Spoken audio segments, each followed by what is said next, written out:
Hey everyone, welcome back. It's Lucid, and I've got Sai with me yet again It's Sai yet again with Lucid. as we are entering the deep late game. It is turn 95 and late winter of year 7 in ill winter time. And yeah, this is an exciting turn. I hope, this is the start of the Gath Pangean War because certainly Gath is attacking Pangea. Um, Sai and I were talking just before we started recording that, just kind of reminding ourselves that Gath and Pan, like the nap had started ticking down a bit ago. Pangea had ended the nap with Gath, presumably because Gath was attacking Erythia. And then a few turns later, Pangea declared war on Zabalba as well, which, I think I've had my say about that, but I don't think that's super wise. But Yeah, so um, battle lines are drawn up, but very interestingly, just looking at the flags here, the other thing that I guess we've been talking about before is that there are no attacks from Pangea against Gath. It is strictly Gath on the offense. And I think that this is either, they might have miscounted or had a disagreement as to when the nap ends, or Gath is jumping the gun. But if this is like legitimately the turn where they are supposed to start attacking each other, this is a huge mistake from Pangea. Because even if like you plan on playing defensively, you don't feel as though you're the stronger power and you want to see what your opponent has and then bring armies to bear. Like, there are lots of reasons for why you wouldn't want to like send out big armies right away. You still want to do raiding as soon as you can because like any raiding party that can actually take a province basically pays back whatever that province's golden gem income is, right? So if you're like able to put together relatively cheap raiding parties, then you always want to be doing that and attacking as many different provinces as you can. But also, like at this late in the game, magic phase movement is a huge deal. You can easily cut off movement and just even incidentally cause a lot of damage just by getting in the way of your opponent's logistics. And then finally, magic phase attacks, especially when you're pan and you can do cheap stuff like Call of the Wild, or, given how many Vampire Lords he has, presumably he can do some horror attacks by this point as well. These are all very inexpensive things that allow you to scout your opponent's army, possibly gem burn, or once again, disrupt logistics in order to basically cause more damage than the spell or the magic phase attacker that you're using would cost. So you always want to be doing at least some degree of offensive action at the very start of war, even if you don't plan on sending in your whole big army straight away. So the lack of attacks from Pangea is very, very weird. yeah, I think in general I agree. To play a little bit of devil's advocate, if you just need to take pressure off your ally who's getting attacked like Erythia, sometimes you would declare war maybe before you even have stuff in position with the actual intention of just drawing aggression from the other player to slow them down. But Pangea's Um, armies aren't doing anything else, right? Like there are no green flags right. attacking something else. So his armies Yeah. are not otherwise occupied. Um, Yeah. And I mean, it can be though, like you can win just as much playing defense in a way as you can offense. Like if you set up really good counter rating and you kill a huge round of raiders, that can also be just as good. But it's very strange that you wouldn't attack anywhere because usually you would see some soft spot or something you want to at least probe rather than only doing counter rating. So right. And especially this late in the game, magic phase attacks just are going to be a big part of it. And given right. that, this is the Nexus team that Pangea is on, any sort of magic phase attack that he's doing, the associated gem cost is at least partially refunded. Yeah. All So right. that's So why let's this might have been like a miscount thing. yeah. Just, because there's nothing else that to me explains why there would be literally zero pan attacks outside of, some sort of passivity, which I don't think we can expect from this player. Yeah. Okay. So message from Warp PC here. And I probably should have said this before, but English isn't Warp PC's first language. So if it's a little tough with, I think we, So, I think we'd mentioned it in one of the earlier ones. But yeah. okay. Yeah. What I miss the, how I miss the old time teaming with Gath. It was so easy to find a deal for almost all wars. It's so different with Zabalba. I offer 33% of Nexus and Gift of Nature's Bounty if he teams up against Gath, but Zabalba has refused. So I did my nap with them. Pretty sure once Eerie is dead, Zabalba will attack me. So it's preferable to save Eerie. Wow. There's also the fact that Erythia is the one holding up the Nexus. Yeah, but I mean, I think Eerie would never give up the caster. I think they just hide them in places. I think there's no reason for them to ever do that. pretty sure once Eri is dead, Zabalba. That I just don't see. I'd be really interested to know what Zabalba is thinking here, and I don't think we're privy to a message from. Oh, we do. So that'll be really interesting to see what they're saying. But because it just seems so strange to me to think that Zabalba would attack you with Erythia dead. It just like Zabalba more than anybody should know that he can't fight Gath alone. I don't, unless he's going for a throne rush. Yeah, So to be honest, I don't see a Shivalban path to victory outside of a throne rush if Pangea is able to, retain Nexus or put it up himself, just because he's too far behind Gath as blood power. yeah, But yeah, I mean, that's neither here nor there. But I also like don't see him attacking Pangea in particular for that, just because he's like just as close to Gath thrones as he is to Pangean thrones. Like I think he has more Gath stuff on his border that he could go for if that were to be like his desperation play. In that sense, it would be more up to Gath to do the defense. yeah. I think there's two options Pan has. He can attack Erythia with it, like split up Erythia, or he could 1v1 Gath while Zabalba eats Erythia, or he could say, fuck you, Zabalba, I'm going to let Gath take my shit. I'm literally not going to contest anything he has, and I'm going to all in you, and then we're both going to lose the game. Which would be a really salty, kind of shitty way for the game to end. But I would choose that before I would choose to fight Zabalba and Gath at the same time.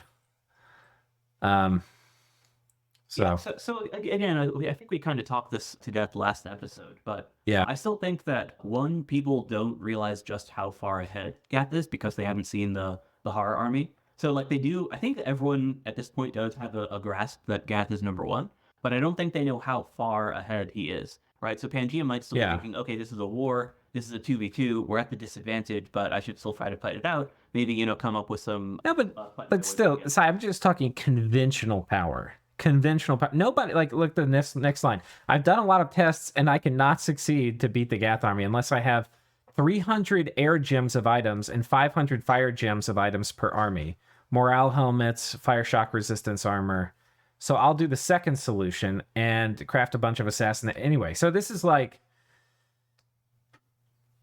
and Zabalba knows this too. Like, these guys know they can't kill these Gath armies.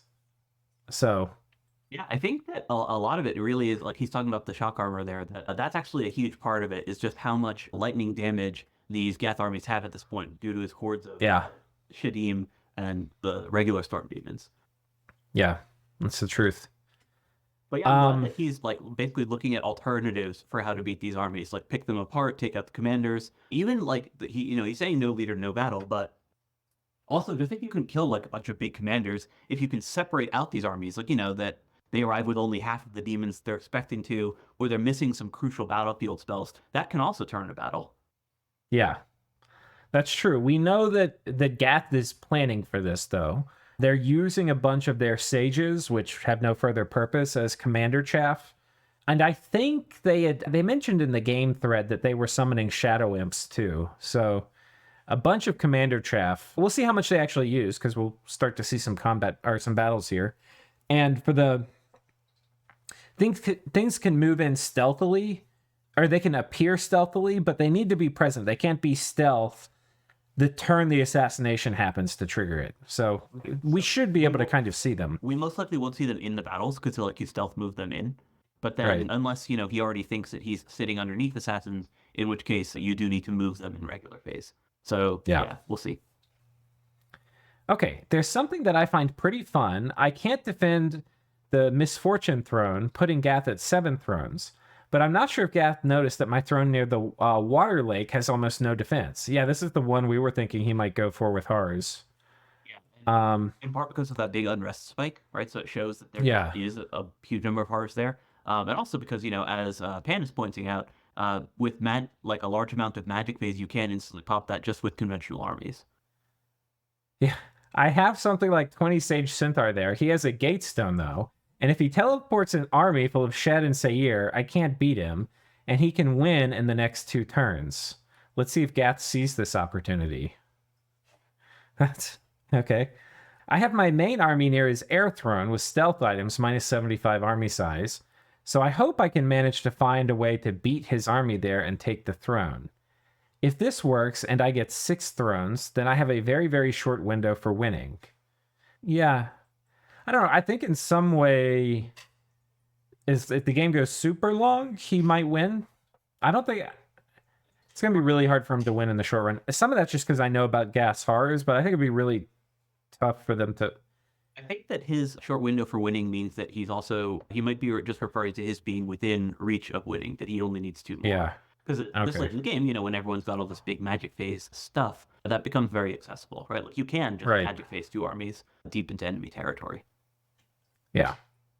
Okay. Otherwise, my god died this turn by horror attack. Damn Umor. And the turn I call it back, luckily I get -1. And just this turn I call it back and I get -1 Dominion. I need my god to wish for some Royal Malaquis. This is the only way I have to beat the Gath army. I already have all the slave matrices that I'm going to need for the Royal Malaqui, and it's going to be 32 astral per fight.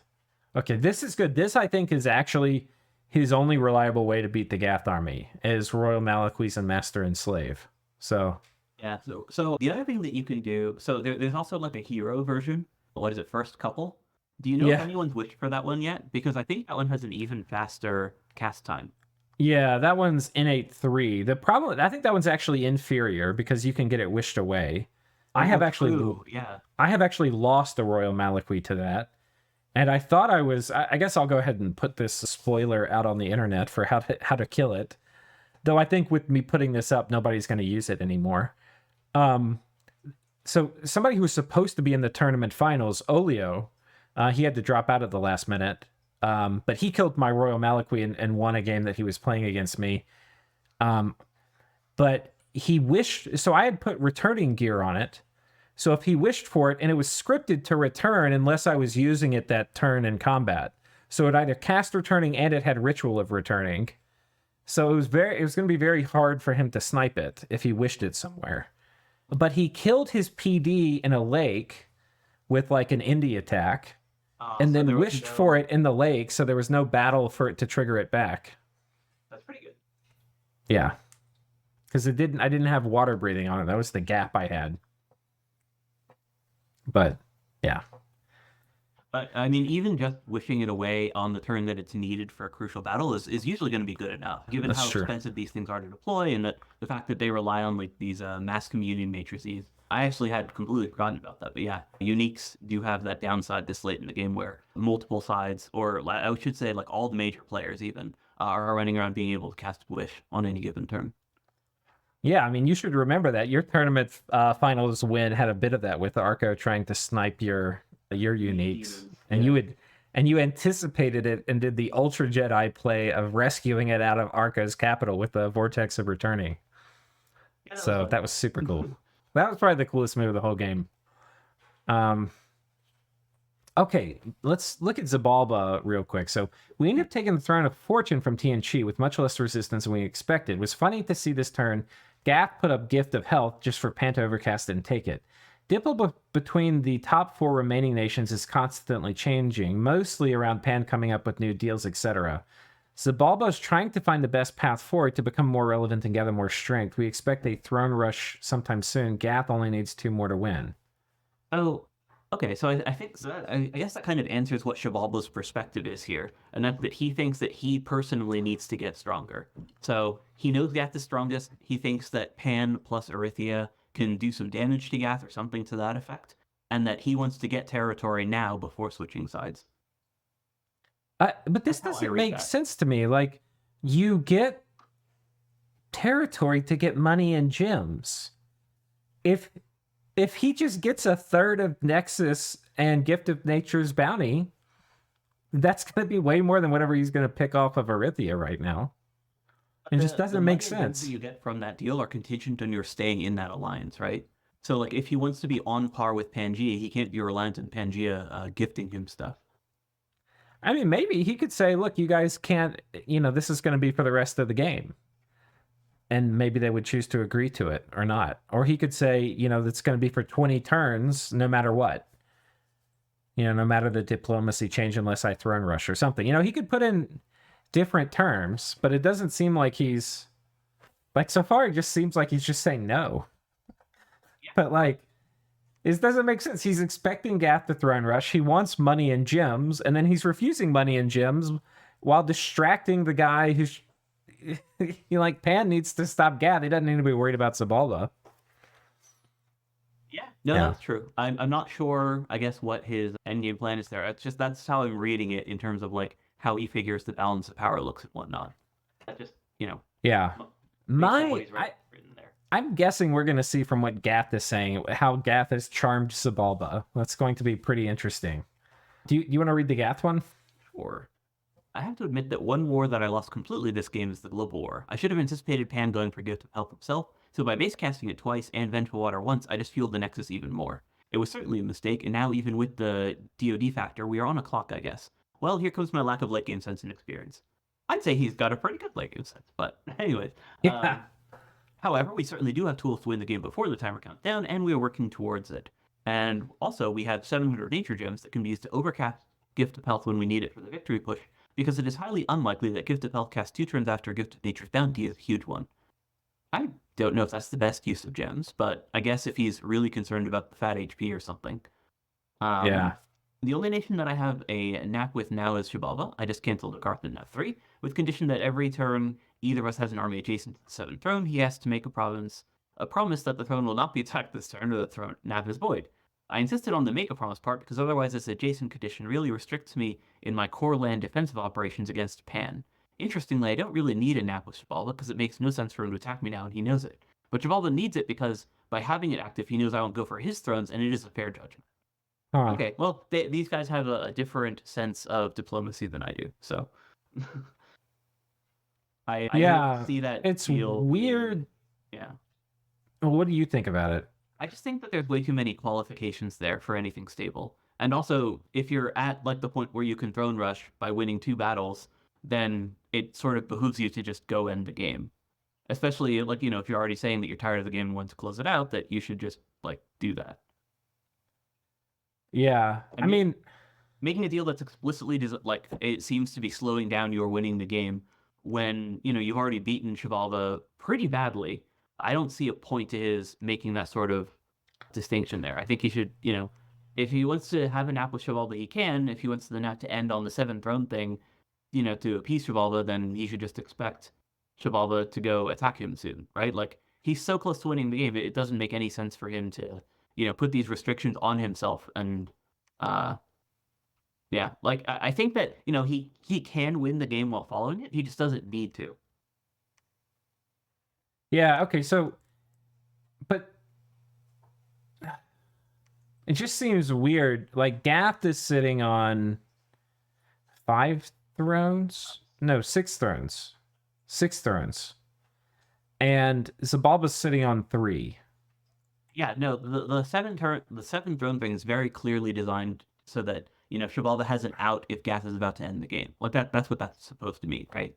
But Gath also can just like go do that, right? Like I don't see that as I being valuable, right? Like I mean, I don't. Gath's in position 1. I don't see the thing I don't see is why would you let a Gath army get next? Like, if the condition is, hey, if you get adjacent to one of the last 2 thrones, you're going to need to win, the nap's off, then, like, let that be the condition. Like, Gath is enormous. They're the biggest player.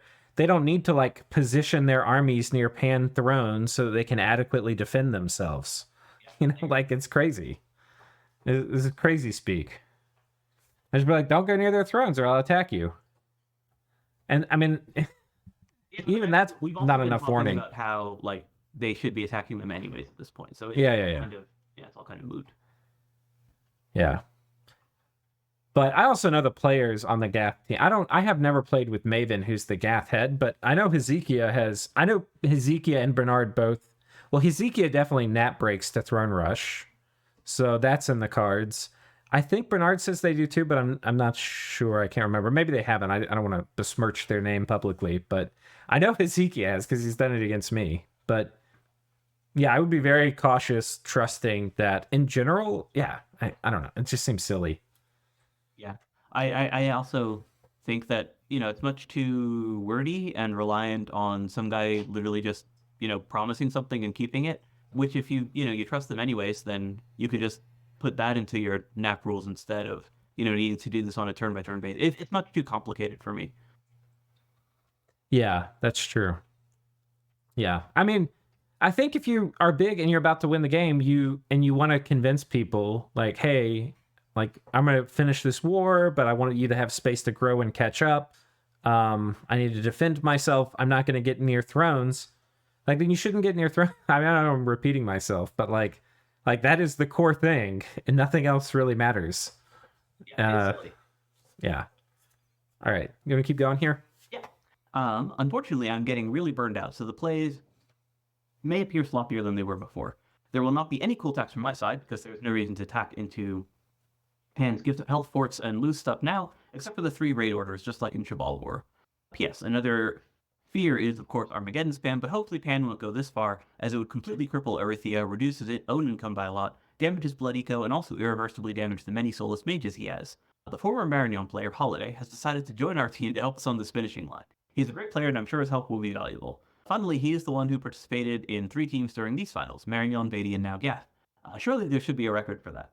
I just had a lengthy conversation with WarPC, first in a long time, and he revealed some of his motives, which of course might not be true. Based on what he said, it doesn't seem like he is going to Throne Rush anytime soon, but we need to prepare regardless. Another funny thing is that 2 turns ago, I misclicked instead of a single scouting Defiler Dream, sent our whole 2D horde to the Life Throne, which obviously created a lot of unrest and made WarPC make guesses. He really suspects ours, but the funny thing is that he had a natural tidal wave event on the same turn, so he's thinking I'm casting tidal waves at him, when in reality it was a mistake. Huh. Okay. So it's weird he says he's not attacking. It looks like he's attacking. Maybe these are just pings. These might just be scouts. Well, that's very aggressive scouting, given that that's his horror construct, right? So that's Yeah, he's typically just what pinging you find in armor. scouts. Huh. Do they have an? It's if their nap did not cool down, then ordering a bunch of attack orders seems suspect. If their nap has cooled down, then why has neither side actually attacked at all? No, I think it did cool down. I think it was just the first turn was going to be probing. So, like, he did do horror rating here. Yeah, that it's very weird that neither side is attacking the other when they both seem to, like, I guess, realize that the other side is their chief rival at this point in the game. But I guess that's just it. In Gath's case, at least some of his stuff is otherwise occupied, and yeah, I don't know why Pan isn't Holy playing. shit. I mean, look at all this stuff here. There's so much stuff from Gath. I mean, Pan has some vampires, but Jesus Christ. Yeah, those aren't gonna handle armies, but Okay, so this throne looks to be forfeit. This throne is Gath's. But where's the other Pangean throne? So wait, this one looks forfeit. What about the one? is that Where's Tianchi? Where's Tianchi? Okay, Erythea, Tianchi. It's the horses to the north. It's on the plain surrounded by ice. Oh, okay, here we go. Yeah. So this throne is safe, or it appears safe. This throne has big Gath stuff near it, and this squad here. So, yeah, it didn't move here this turn, but it's very clear what's. I mean, I don't need a degree in scouting to tell you what's happening here.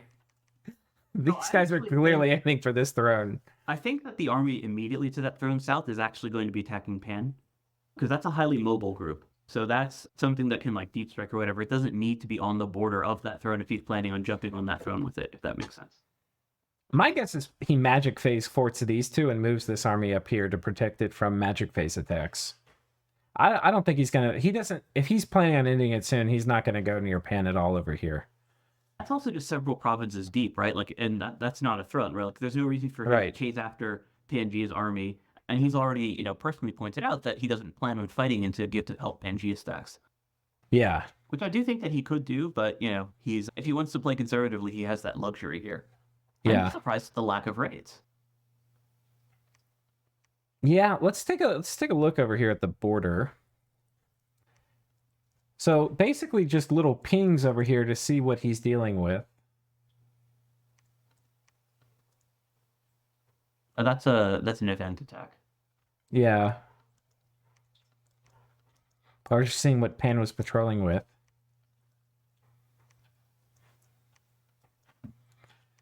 Um,